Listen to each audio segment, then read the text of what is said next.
Bismillahirrahmanirrahim. Assalamualaikum warahmatullahi wabarakatuh.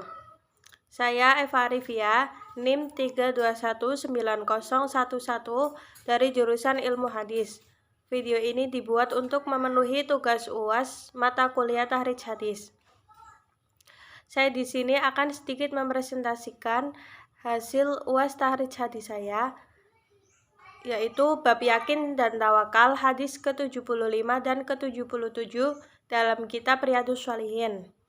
Yang pertama, hadis nomor 75 dalam kitab Riyadhus Shalihin. Bismillahirrahmanirrahim.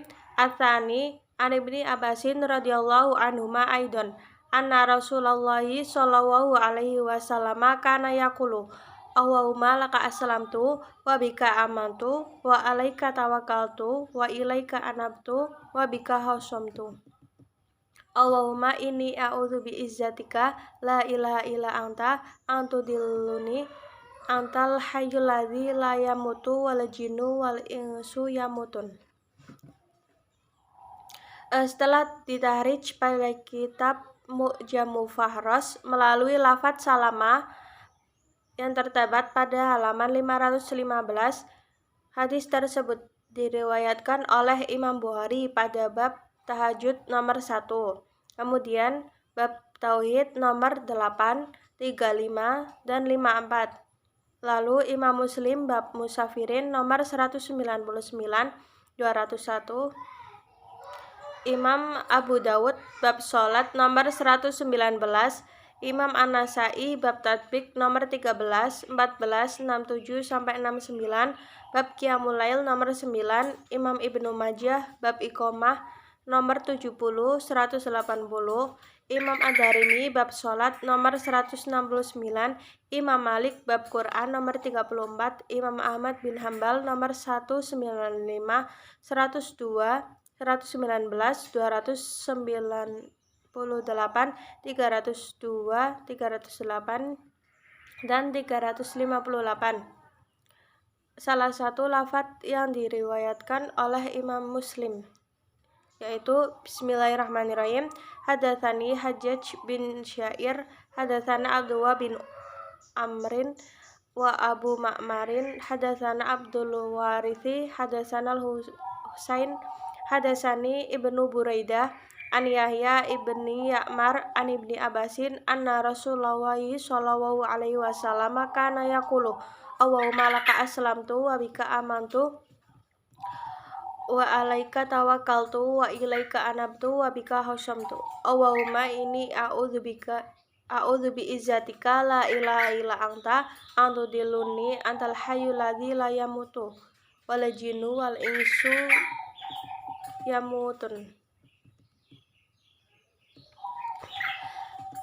Yang artinya, telah menceritakan kepadaku Hajjaj bin Syair, telah menceritakan kepada kami Abdullah bin Amr, Abu Ma'mar telah menceritakan kepada kami Abdul Waris, telah menceritakan kepada kami Al-Husain, telah menceritakan kepada Ibnu Buraidah dari Yahya bin Ya'mar dari Ibnu Abbas bahwasanya Rasulullah Shallallahu alaihi wasallam pernah berdoa, Ya Allah, sesungguhnya hanya kepadamu-lah aku berserah diri, hanya kepadamu-lah aku beriman, hanya kepadamu-lah aku bertawakal, hanya kepadamu-lah aku kembali, dan hanya kepadamu-lah aku memusuhi musuh-musuhmu.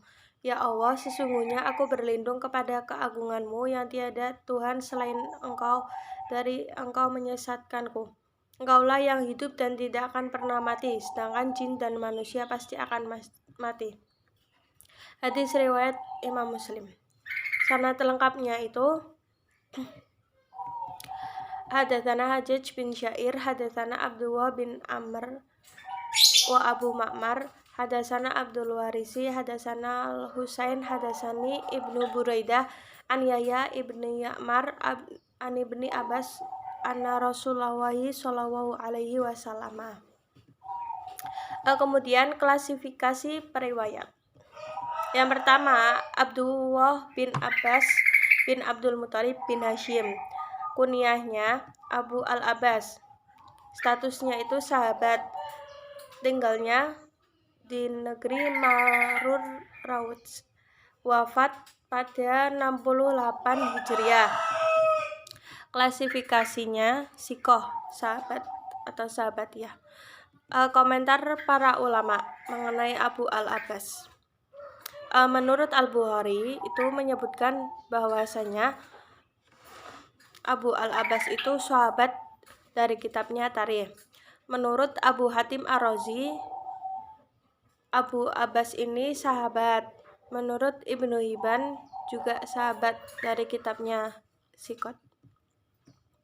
Kemudian yang kedua, Yahya bin Ya'mar, kunyahnya Abu Sulaiman.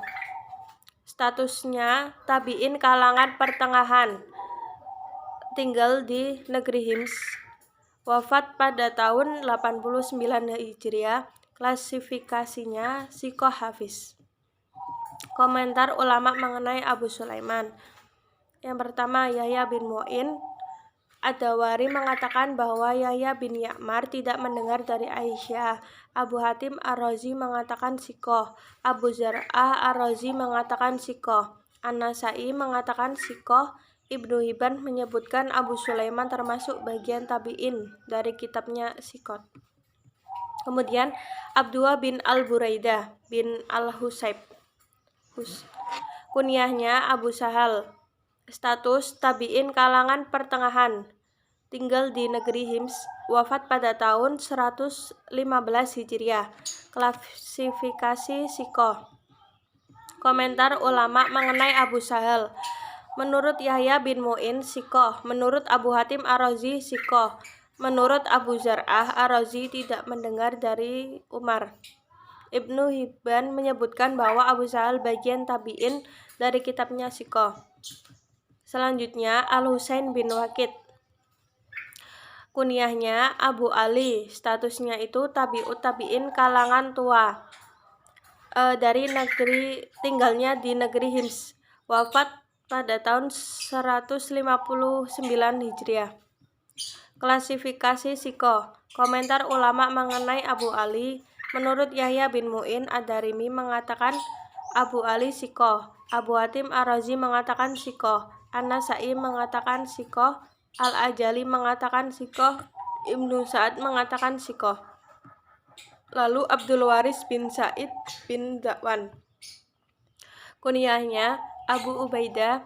Statusnya tabi'ut tabi'in kalangan pertengahan, tinggal di negeri Basrah, wafat pada tahun 180 Hijriah. Klasifikasi sikoh hafiz. Komentar para ulama mengenai Abu Ubaidah.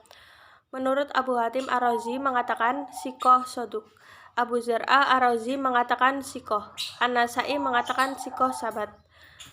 Yang selanjutnya Abdullah bin Amru bin Abi Al-Hajjaj Maisarah, kunyahnya Abu Ma'mar.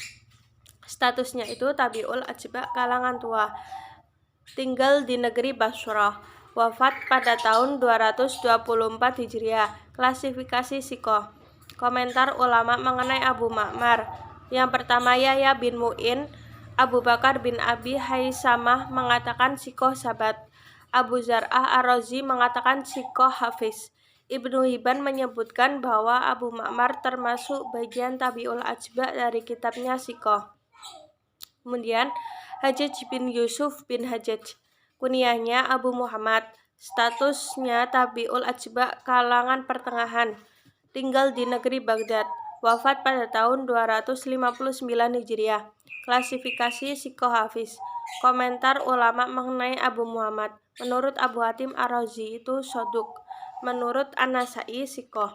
Ibnu Hibban menyebutkan bahwa Abu Muhammad bagian tabi'ul ajba dari kitabnya Sikot. Ibnu Hajar Al-Asqalani mengatakan dalam Takrib wa At-Tadzhib bahwa Abu Muhammad sikoh hafiz. Kemudian hadis nomor 77 dalam kitab Riyadhus Shalihin. Bismillahirrahmanirrahim. Ar-Rabi'u an Abi Hurairah radhiyallahu anin Nabi sallallahu alaihi wasallam qala yadkhulul jannata aqwamun afidatuhum mathlu afidati thair. Rawahu Muslim. Setelah ditahrij pada kitab Mu'jam Mufahras melalui lafadz thayyara pada halaman 72, hadis tersebut diriwayatkan oleh Imam Muslim pada bab jannah nomor 27, Imam Ahmad bin Hambal nomor 2 dan 331. Salah satu lafadz hadis yang diriwayatkan oleh Imam Muslim yaitu Bismillahirrahmanirrahim. Hadatsana Hajjaj bin Asyair, hadatsana Abu Nadr Hashim bin Al-Qasim Al-Laisi, hadatsana Ibrahim yakni Ibnu Sa'din, hadatsana Abi an Abi Salamah an Abi Hurairah an Nabi sallallahu alaihi wasallam qala yadkhulul jannata aqwamun afidatuhum mithlu afidati thair. Artinya telah menceritakan kepada kami Hajjaj bin Asyair telah menceritakan kepada kami Abu An-Nadr bin Al-Qasim Al-Laisi telah menceritakan kepada kami Ibrahim bin Sa'ad telah menceritakan kepada kami ayahku dari Abu Salamah dari Abu Hurairah dari Nabi Shallallahu Alaihi Wasallam bersabda, beberapa kaum masuk surga, hati mereka seperti hati burung. Hadis riwayat Muslim. Sanad lengkapnya, hadatsana Hajjaj bin Syair, hadatsana Abu An-Nadri Hashim bin Al-Qasim Al-Laisi, hadatsana Ibrahim yakni Ibnu Sa'di, hadatsana Abi an Abi Salamah an Abi Hurairah an Nabi sallallahu alaihi wasallam. Klasifikasi periwayat. Yang pertama, Abdurrahman bin Sahar. Kunyahnya Abu Hurairah, statusnya itu sahabat, tinggal di negeri Madinah, wafat pada tahun 57 Hijriah. Klasifikasi sikoh sahabat atau sahabatiyah. Komentar ulama mengenai Abu Hurairah. Al-Bukhari menyebutkan dari kitabnya Tarikh bahwasanya Abu Hurairah termasuk sahabat. Ibnu Hajar Al-Asqalani mengatakan dalam Takrib At-Tadhib hafiz sahabat. Yang kedua, Abdullah bin Abdurrahman bin Auf. Kunyahnya Abu Salamah, statusnya tabi'in kalangan pertengahan, tinggalnya di negeri Madinah, wafat pada tahun 9 Hijriah. Klasifikasi sikoh. Komentar ulama mengenai Abu Salamah. Menurut Yahya bin Mu'in, hadisnya dari bapaknya mursal. Menurut Ad-Dawari, ia tidak mendengar dari bapaknya dan tidak dari Tolha bin Ubaidillah. Menurut Al-Bukhari, Abu Salamah dari Umar Munqati. Menurut Abu Zar'ah Ar-Razi, sikoh imam. Kemudian yang ketiga, Sa'ad bin Ibrahim bin Abdurrahman bin Auf. Kunyahnya Abu Ishaq, statusnya itu tabi'in kalangan biasa, tinggalnya di negeri Madinah, wafat pada tahun 125 Hijriah. Klasifikasi sikoh hafiz. Komentar ulama mengenai Abu Ishaq. Menurut Abu Hatim Ar-Razi sikoh dan berbudi luhur. Menurut An-Nasai sikoh. Yang keempat, Ibrahim bin Sa'ad bin Ibrahim bin Abdurrahman bin Auf. Kunyahnya Abu Ishaq, statusnya tabi'in kalangan pertengahan, tinggalnya di negeri Madinah, wafat pada tahun 185 Hijriah. Klasifikasi sikoh hafiz. Komentar ulama mengenai Abu Ishaq. Menurut Yahya bin Mu'in, Ahmad bin Sa'ad mengatakan Al-Ghalabi sikoh. Abu Hatim Ar-Razi mengatakan sikoh. Ahmad bin Hambal, Abdullah bin Ahmad bin Hambal dari bapaknya sikoh. Kemudian yang kelima, Hashim bin Al-Qasim bin Muslim bin Miksam. Kunyahnya Abu An-Nadr, status tabi'ul atba kalangan tua, tinggal di negeri Baghdad, wafat pada tahun 207 Hijriah. Klasifikasi sikoh hafiz. Komentar ulama mengenai Abu An-Nadr yaitu menurut Yahya bin Mu'in, Ad-Darimi mengatakan sikoh, Ali bin Al-Madini mengatakan sikoh, Abu Hatim Ar-Razi mengatakan soduk, Ibnu Hajar Al-Asqalani mengatakan dalam kitab Takrib At-Tadhib sikoh sahabat. Dan yang terakhir, Hajjaj bin Yusuf bin Hajjaj. Kunyahnya Abu Muhammad, status tabi'ul atba kalangan pertengahan, tinggal di negeri Baghdad, wafat pada tahun 259 Hijriah. Klasifikasi sikoh hafiz. Komentar ulama mengenai Abu Muhammad. Menurut Abu Hatim Ar-Razi soduk. Menurut An-Nasai sikoh. Menurut Ibnu Hajar Al-Asqalani mengatakan dalam Takrib At-Tadhib sikoh hafiz. Menurut Amru bin Mansur sikoh. Itu saja yang dapat saya sampaikan, kurang lebihnya mohon maaf. Wassalamualaikum warahmatullahi wabarakatuh.